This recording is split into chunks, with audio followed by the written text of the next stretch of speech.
таш тепсең астынан алтын чыгат.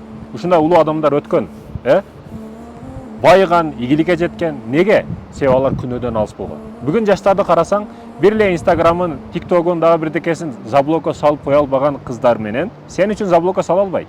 Ошол кыздар менен ар нерселердин келечегин кыялданып жүрөт да, мындай кылабыз, андай кылабыз, бактылуу күндөрдү. Ойлон ойгон.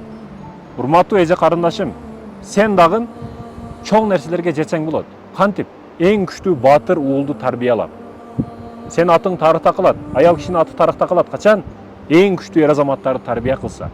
Манастын апасы ким? Дароо эле суроо пайда болот, Чыңгыз Айтматов ким? Анын апасы ким деген суроо пайда болот артынан эле. Мындай эр азаматты, мындай жигитти ким тарбияла кылды? Абдышкүр Нарматов, мындай бул кайсыл эне, кандай керемет эне ушул баланы тарбиялады деп эң биринчи келе турган суроо анын апасы. Жатын таза болуш керек экен да, урматтуу мекендешим. Сенин бүгүн эмнеге маани берип атасың? Өзүңдү, денеңди кантип кармап атасың? Урматтуу эже карындашым, маани бер. Эркек киши, сен болбогон нерселерге, болбогон азгырыктарга азгырылып жүрбө. Байыйын десең, таш тепсең алтын чыксын десең, анда ийгиликке, байлыкка жетейин десең, сен күнөөлөрдөн, арамдардан тосул.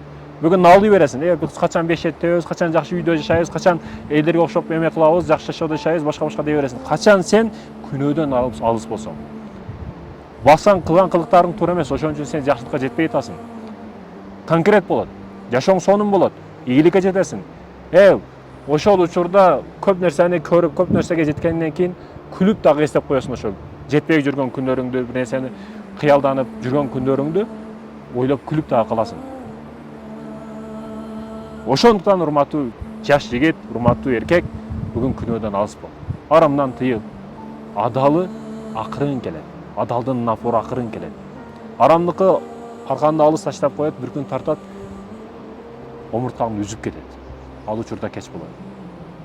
Банкрот болуп, бизнесиңден дагы, аягыңдан дагы, биягыңдан дагы кус атырган болуп каласың. Жемегиңдин кусмайы болот дейт. Ошол учурда уттурасың, ошол учурда жеңилесиң. Ошон үчүн напору аз болот адалдыкы. Аз-аздан келет, бирок кетпей турган болуп келет. Ал аз-аздан келген жетип учтуңга чейин жетет. Шенип кой, небере-чебере бүт бардыга жетип барат. Арамдан келгени небереңе дагы жетип барбайт. Ошондуктан ойлон, кыска жашоодо мисалы бир адам 500 кой бакса, 500 кой меники дейт. Сен атаң дагы үй меники, машина меники, койлор меники деген. Өлгөндөн кийин сага калды. Сен дагы бүгүн меники дейсиң. Сенден кийин балаң калат меники дейт. Бардыгы меники деп өлүп кете берет. Эгер аныкы болгондо ал пайдаланат эле. Аны коюну сатып ажыга барат эле, коюну сатып жакшылык кылат эле, курманчылык кылат эле, жакшы иштер кылат эле. Ал аныкы болгондо. Демек, ал кимдики болуп калды? Мына суроо урматтуу мекендешим. Ошондуктан ойлон, көздөрүңдү ач, кийин кеч болот.